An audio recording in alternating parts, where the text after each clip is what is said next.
एक बात मुझे आपको नोट करवानी है, मुझे आपको बताना है कि आज की बात जो आप 9 बजे से देखते हैं इसका टाइम बदलेगा और 15 जून से ये शो आप देख सकेंगे 8:30 बजे से।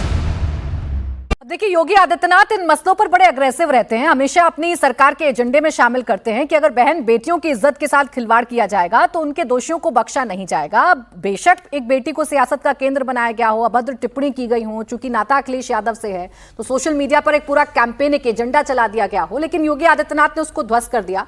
हालांकि बड़े नाराज थे अखिलेश यादव, और राजकुमार जी कह रहे थे अपने बयानों में कि जिनके खुद के परिवार नहीं है वो परिवारों की कीमत क्या जाने, लेकिन योगी आदित्यनाथ ने कहा कि परिवार परिवार होता है, बेटी बेटी होती है, चाहे आपकी हो या किसी की भी हो, एक्शन तो होगा, ये सरकार एक्शन लेगी। देखिए, अखिलेश यादव की जो टिप्पणी है वो कहीं ना कहीं क्या कहना चाह रहे हैं हम सब समझ रहे हैं। उनको इस तरह की टिप्पणी से बचना चाहिए। और मुख्यमंत्री योगी आदित्यनाथ जो कह रहे थे ना, गांव की बेटी गांव की, पूरे गांव की बेटी होती है, यही भारतीय परंपरा है, वही भारतीय संस्कृति है।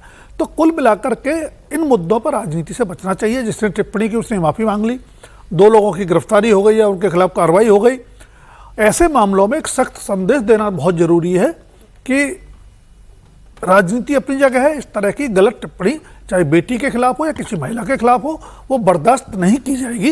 राजनीति में कोई लक्ष्मण रेखाएं हैं, रही हैं, उनका पालन हमेशा किया जाना चाहिए। और मुख्यमंत्री योगी आदित्यनाथ ने वही संदेश सबको दिया है। तो अखिलेश यादव को भी इस तरह की सतही टिप्पणी करने से उनका आहत होना हम समझ सकते हैं, कोई भी पिता आहत होगा, लेकिन उनकी ये टिप्पणी कि जिनका परिवार नहीं वो परिवार के महत्व क्या समझें या परंपरा या उनकी संवेदनाएं क्या हैं, मुझे लगता है उस तरह की टिप्पणी से उनको बचने की कोशिश करनी चाहिए। नाराजगी जायज है। प्राची, एक चीज सबको जान लेना चाहिए, आपके दर्शकों को, इन्हीं समाजवादी पार्टी ने, एक जयाप्रदा नेत्री थी, अपनी ही पार्टी के अंडरगारमेंट्स के बारे में बात की थी और वो मुलायम सिंह यादव के सबसे बड़े करीबी थे।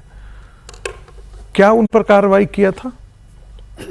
आप, बेटी तो सबकी बेटी होती है ना, अखिलेश यादव की बेटी, मैं फिर कह रहा हूं, अखिलेश यादव की बेटी हमारी भी बेटी है, हम सबके लिए वो उतना ही है, उसके गौरव, उसकी प्रतिष्ठा की रक्षा हम सबका दायित्व बनता है।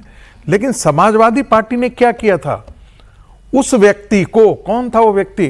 सबसे ब्लू आइड बॉय जो मुलायम सिंह यादव का था, सर, मैं महिला जो अखिलेश यादव, रागी जी, क्या तो सारे जितने राजनीतिक दल हैं ना, उन सब की पोल खुलेगी, क्योंकि सबको तभी बेटी का सम्मान नजर आता है जब वो बेटी अपनी हो और जब दूसरा पक्ष कोई और हो, तभी बेटी का सम्मान नजर आता है, वरना बेटी का सम्मान नजर नहीं आता है। खूब टिप्पणी की जाती है और बड़ी जोरों शोरों से टिप्पणी की जाती है, ऑब्जेक्टिव तौर पर महिलाओं को सियासत में देखा जाता है।